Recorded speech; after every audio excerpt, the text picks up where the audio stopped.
The top 10 most powerful African queens in history.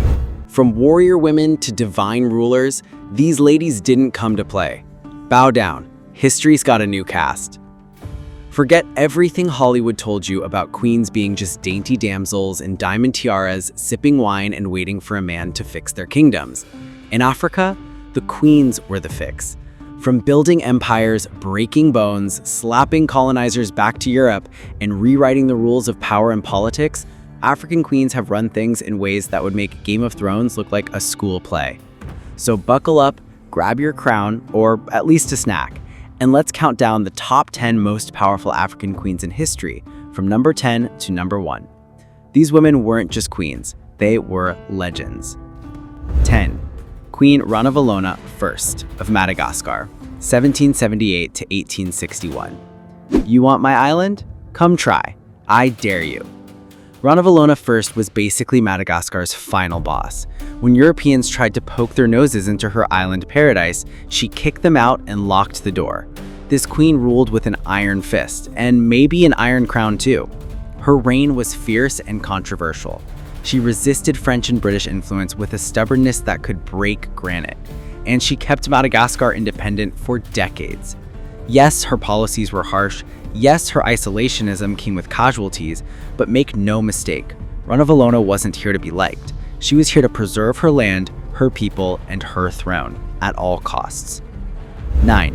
Queen Cleopatra VII of Egypt, 69 to 30 BC. Beauty fades, but power? Now that's forever. Don't let the eyeliner fool you. Cleopatra wasn't just about seduction. She was about strategy. Fluent in dozen languages and educated in politics, science, and philosophy, she was the last pharaoh of ancient Egypt, and she knew how to wield power. While Hollywood focuses on her romances with Julius Caesar and Mark Antony, Cleopatra was playing chess, not checkers. She fought for Egypt's independence, kept Rome dancing on a string, and ran her empire like a boss. In a world ruled by men, Cleopatra owned the narrative, and when she couldn't win by force, she won with finesse. 8. Queen Muhumuza of Rwanda, Uganda, early 20th century. You can colonize land, but you can't colonize my spirit. Queen Muhumuza was a rebel queen with spiritual fire. A widow of a Rwandan king, she took up the sword and the prophecy to resist German and British colonial rule in East Africa. Believed by her followers to be a spirit medium, she sparked a massive rebellion in Uganda and Rwanda. Armed with charisma and a loyal army, she fought against foreign occupation and inspired her people to resist with unwavering faith. Though she was captured in 1913, her legend never died. Today, she's remembered not just as a queen, but as a resistance icon and national heroine. 7. Hatshepsut of Egypt, 15th century BC. Why be queen when you can be pharaoh? Hatshepsut didn't wait for permission to lead. She took the throne with purpose, power, and precision. When her husband, Pharaoh Thutmose II, died, she could have faded quietly into the background as queen regent. But Hatshepsut had bigger plans. She declared herself pharaoh, one of the few women in ancient Egyptian history to do so, and made sure everyone knew who was in charge. She donned the traditional royal regalia, including the symbolic false beard, took on a king's throne name, and ruled not as a placeholder, but as the undisputed leader of Egypt. And under her leadership, Egypt thrived. Trade routes flourished with expeditions to the fabled land of Punt, bringing back gold, incense, ebony, and exotic animals. Monumental architecture reached new heights, literally with her masterpiece, the mortuary temple at Deir el-Bahri, still standing today as one of the most elegant structures in the Nile Valley. But patriarchy doesn't take kindly to powerful women. After her death, efforts were made to erase her from history. Her name scratched out, statues destroyed, her image chipped off monuments like she never existed. But you can't bury greatness forever. Today, she stands tall as one of Egypt's most successful and visionary pharaohs. Hatshepsut didn't just break the glass ceiling. She built a limestone, gold-plated, sky-scraping pyramid right above it. 6.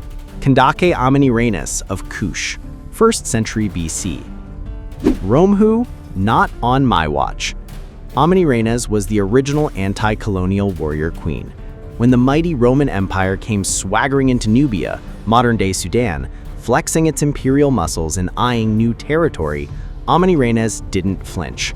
She basically told Caesar, not today, not tomorrow, never.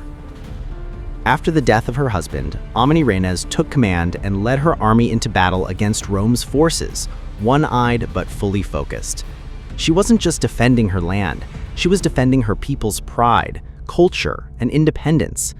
And she didn't just survive Rome's invasion, she turned the tables. She launched a bold counterattack, capturing multiple Roman cities in southern Egypt. And in one of the most legendary mic drops in ancient history, she sent a statue of Emperor Augustus back to Rome, decapitated. His severed stone head was buried beneath a Kushite temple staircase where she and her people could literally walk over it for generations. Iconic, much?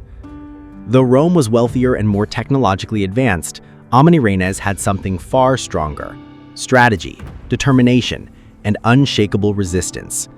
She ultimately negotiated peace on her own terms, preserving Nubian independence and leaving the Romans stunned. She didn't just fight an empire, she made one bend. 5. Nandi of the Zulu Kingdom, 1760 to 1827. Raise a king? Done. Raise an empire? Challenge accepted. Nandi wasn't just a queen, she was a mother of destiny, the kind of woman who didn't need a throne to command power. As the mother of Shaka Zulu, one of Africa's greatest military minds, her unwavering influence helped shape not just a man, but an entire empire. When society tried to cast her aside, shaming her for bearing a child out of wedlock, she didn't bow. She stood firm. Ostracized and ridiculed, Nandi raised her son with unyielding discipline, sharp wisdom, and a burning belief in his greatness. While others saw a bastard, she saw a king, and she trained him like one. Her life was no fairy tale. It was a battle, against stigma, against survival, against the odds. But through it all, she held her head high, wielding motherhood like a weapon and pouring every ounce of strength into her child. The result? A warrior who built the Zulu kingdom into a military juggernaut. Without Nandi, there is no Shaka. And without Shaka, the Zulu legacy might have faded into history's background noise. So yes, Nandi raised a king. But more importantly, she raised a revolution. A true queen in spirit, grit, and legacy. 4. Ya Asantewa of the Ashanti Empire, circa 1840 to 1921. You want our golden stool? Come and get it. When the British dared to demand the sacred golden stool of the Ashanti, basically the spiritual throne and soul of the entire kingdom, Ya Asantewa didn't flinch. She didn't send a letter, she didn't call for negotiations. She grabbed a gun and declared war. Yes, war. In 1900, at the age of nearly 60, Ya Asantewa led the famous War of the Golden Stool, personally organizing and commanding thousands of Ashanti warriors to defend their sovereignty and sacred traditions. And here's the kicker. She wasn't even the reigning queen. She was the queen mother, a role rooted in counsel and moral authority, not battlefield strategy. But when the male chiefs hesitated and wavered in fear, she stood tall and thundered. If you, the men of Ashanti, will not fight, then we, the women, will. Mic drop. That moment wasn't just courageous, it was revolutionary. She broke through gender roles like they were wet paper and became a symbol of fierce female resistance against colonial arrogance. Though the war was eventually lost and she was exiled to Seychelles, her spirit became immortal.